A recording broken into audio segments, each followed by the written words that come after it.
देर से देखा जा रहा था कि कांग्रेस किसी के इशारों पर नाचते हुए, क्योंकि ऐसा तो नहीं है कि उनको परवेश वर्मा दिख नहीं रहे पैसे काले पैसे बांटते हुए, एक दूसरे से वैसे ही गले मिले थे, जो मैंने आज बोला भी है, जैसे अलाउद्दीन खिलजी अपने चाचा जलालुद्दीन खिलजी से गले मिला था। और दोनों की नजर यह थी कि कौन एक दूसरे को निपटा कर गद्दी पूरी कब्जा कर ले। दुश्मन भाजपा याद रखना चाहिए।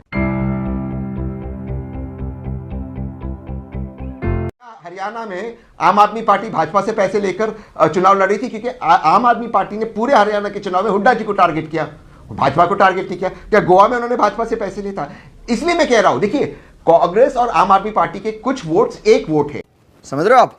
समझ रहे हो? और उन वोटों को एक रखना जरूरी है, ये देश के लिए जरूरी है। ऐसा ना हो जाए कि वोट कम हो, सीटें कम आ जाए तो कांग्रेस और आम आदमी पार्टी को गठबंधन करना पड़े। इसलिए अटैक कीजिए, चुनाव लड़िए, लेकिन इस तरह के आरोप कि कांग्रेस को हम बाहर कर देंगे, ये देशद्रोही, ये आरोप नहीं होने चाहिए। दोनों पार्टी को मैच्योरली बिहेव करना चाहिए। नहीं, दोनों पार्टियों को क्या, दोनों तरफ से आरोप प्रत्यारोप तो लगी रहे हैं। प्रियंका, क्या आप गोवा में बीजेपी से पैसे लेकर चुनाव लड़ रहे थे? क्या आप हरियाणा में बीजेपी की मदद कर रहे थे?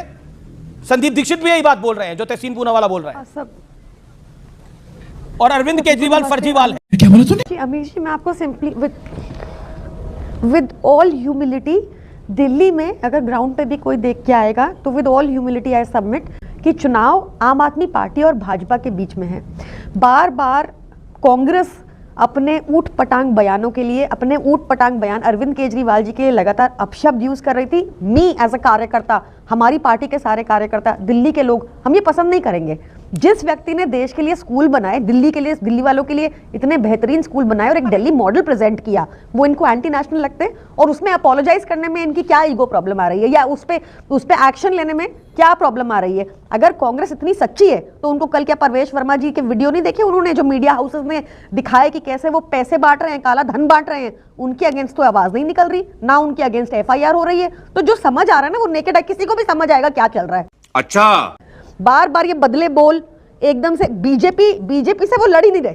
बताओ, बीजेपी खुलेआम पैसे बांट रही है, काला धन बांट रही है, लेकिन आप कह रहे हैं कि केजरीवाल को देशद्रोही बोला, फर्जीवाल बोला, उसका आपको बुरा लगा। लेकिन जब शीला दीक्षित को आप करप्ट बोलते थे, शीला दीक्षित के बारे में क्या कुछ नहीं बोलते थे, तब नहीं उन्हें बुरा लगा था? उसके बाद भी समर्थन लिया था आपने 2013 के अंदर। प्रियंका, बात तो सही है। देखिए, और with all due respect, because she has passed now, it will not be correct for me to comment on anything. But हाँ, ऐसा हुआ था कि अरविंद केजरीवाल जी एफआईआर करने लगे थे। वो पहले व्यक्ति हैं जिन्होंने अंबानी के अगेंस्ट भी एफआईआर कर दी, और भाजपा ने उनसे एसीबी 3 महीने के अंदर छीन ली। ये एक फैक्ट है, कोई भी चेक कर सकता है। तो उसमें अब क्योंकि वो है नहीं इस दुनिया में, तो मुझे है नहीं, पर आपने आरोप लगाया, आपने लालू यादव को आपने करप्ट कहा, चोर कहा, आपने स्वर्गीय मुलायम सिंह यादव को क्या कुछ नहीं कहा, आपने कहा, और उन सबके तस्वीर आप बैठते थे बैठक के अंदर। ये तो आप ही ने करा ना इस देश की राजनीति के अंदर।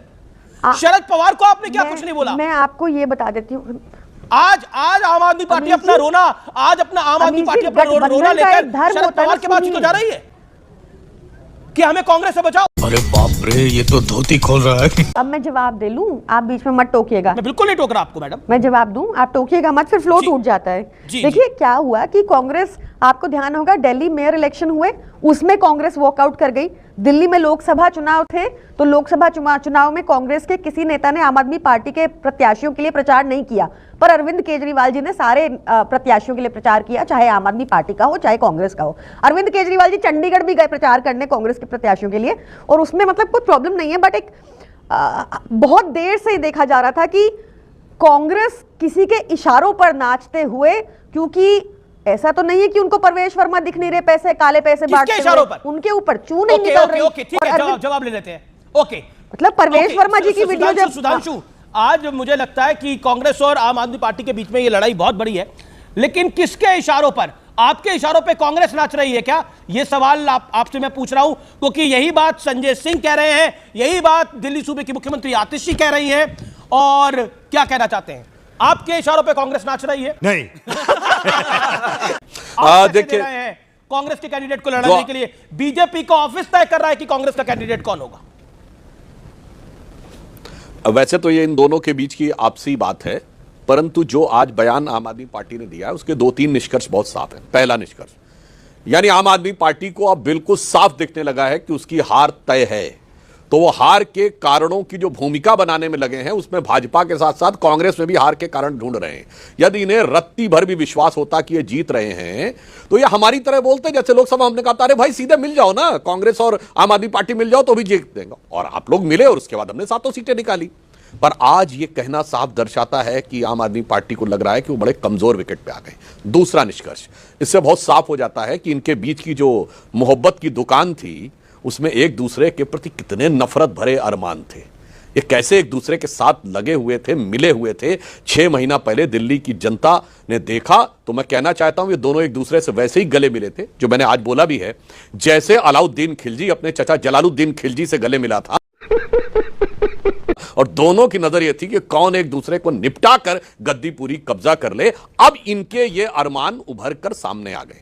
अब दूसरी बात मैं बताना चाहता हूं तहसीन भाई को। तहसीन भाई, आपने इंडिया अगेंस्ट करप्शन की तो बात कही, आप भूल गए आम आदमी पार्टी को पालकी ढोकर सत्ता की दहलीज किसने पार कराई थी? कांग्रेस पार्टी ने। 2013 के विधानसभा में भाजपा सबसे बड़ी पार्टी थी, 32 सीटें आई थी, आम आदमी पार्टी की 28 और कांग्रेस की 8। और शीला दीक्षित जी के सारे अपमान को भूलकर आपके समर्थन से कांग्रेस ने सरकार बनाई।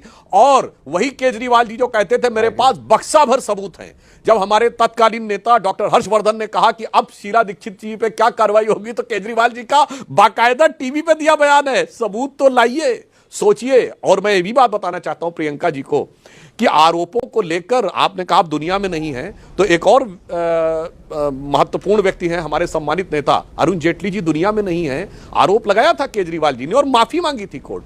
नितिन गडकरी जी से माफी मांगी है, कपिल सिब्बल जी से माफी मांगी है, जहां तक हमें ध्यान है मनीष तिवारी जी से भी माफी मांगी है। तो अनर्गल आरोप लगाना इनका एक शगल रहा है। गजब बेइज्जती है। और मुझे लगता है कि ये उसी की श्रृंखला दिखाई पड़ रही है आम आदमी पार्टी में कि एक दूसरे के प्रति। और एक और बात साफ हो गई, देखिए एक लाइन और कह दूं, देखिए कांग्रेस ने हैसियत दिखाई आम आदमी पार्टी को हरियाणा में, अब आम आदमी पार्टी उनको हैसियत दिखा रही है दिल्ली में।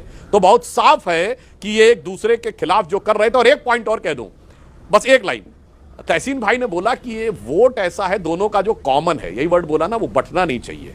जरा मैं पूछना चाहता हूं प्रियंका जी और तहसीन भाई बता दें वो कौन सा वोट है जो आप दोनों के बीच में कॉमन है? तहसीनपुरा वाला, okay, Sudhanshu you made your point, okay, उसके लिए मैं सीधा स्पष्ट जवाब देता हूं। तहसीनपुरा वाला 40 सेकंड, देन प्रियंका की बातों का भी जवाब, प्रियंका जी की बात का भी जवाब। जी नहीं, मैं पहले सुधांशु भाई के बातों का जवाब दे दूंगा। मैं बिल्कुल स्पष्ट वोट करो कि जो माइनॉरिटी वोट्स है, खास करते जो मुसलमान वोट है और जो हमारे दलित भाई बहन है, वो इत्तेफाक रखते हैं कांग्रेस और आम आदमी पार्टी के पॉलिटिक्स से और पॉलिसी से। तो वो वोट स्प्लिट नहीं होना चाहिए। इसलिए मैं दोनों पार्टी से रिक्वेस्ट करता हूं कि सब एक आकर ये चुनाव लड़े। अगर आप इस तरह से एक दूसरे को देशद्रोही कहोगे, आप कहोगे कि हम इंडिया अलायंस से निकल जाएंगे, तो ये वोट स्प्लिट हो जाएगा। और अगर थोड़ा सा वोट में कमी हो गई तो भाजपा की सरकार बन जाएगी। दुश्मन भाजपा, ये याद रखना चाहिए। अच्छा, okay okay okay, Sudhanshu Trivedi, vote उन्होंने बोला कि कैटेगोरिकली मुस्लिम और दलित वोट है। राजनीतिक दुश्मन होता है तो उसका डायरेक्ट फायदा आपको मिलेगा, और वो मुस्लिम और दलित वोट इंटैक्ट रहना चाहिए, एक तरफा बढ़ना चाहिए। देखिए तहसीन भाई समझदार हैं। जैसे अब मैंने तो नहीं नाम लिया था, अपने आप उनके मुंह से माइनॉरिटी निकला। और जैसे ही मैंने बोला कि हमने तो नहीं बोला था, तो जैसे बैट्समैन को लगता ना कि ऑफ स्टंप के बाहर वाली गेंद तो मैंने बैट लगा दिया है, तो अपना बैट खींच के जबरन इन्होंने उसमें दलित जोड़ने का प्रयास किया। मैं दर्शकों से कहता हूं जाके देख लीजिए, पिछले 5-6 लोकसभा विधानसभा चुनाव में धेले भर का वोट नहीं मिला इनको दलितों का। और किसका वोट मिला है मैं याद दिलाना चाहता हूं, ममन खां 98,000 से जीते हैं हरियाणा में सबसे बड़ी जीत, हुड्डा साहब 70,000 से, और रकीबुल हसन लोकसभा धुबरी सीट से असम की 10,25,000 से जीते हैं, राहुल गांधी 3,60,000 से। मालेगांव की सीट पे आप और समाजवादी पार्टी लड़ रहे थे महाराष्ट्र में, क्यों लड़ रहे थे? मालेगांव का कॉन्फ़िगरेशन देख लीजिए। और प्रियंका जी से आपकी भी निकटता है, क्यों वायनाड से राहुल गांधी लड़ने गए थे? क्योंकि वहां हिंदू माइनॉरिटी है और मुस्लिम मेजॉरिटी है, इसीलिए गए थे साहब। हकीकत लाख छुपाओ छुप न सकेगा, राज हो कितना गहरा, दिल की बात बता देता है असली नकली चेहरा। बंद करो हाथ जोड़ के मैं मोदी साहब से गुजारिश करता हूं।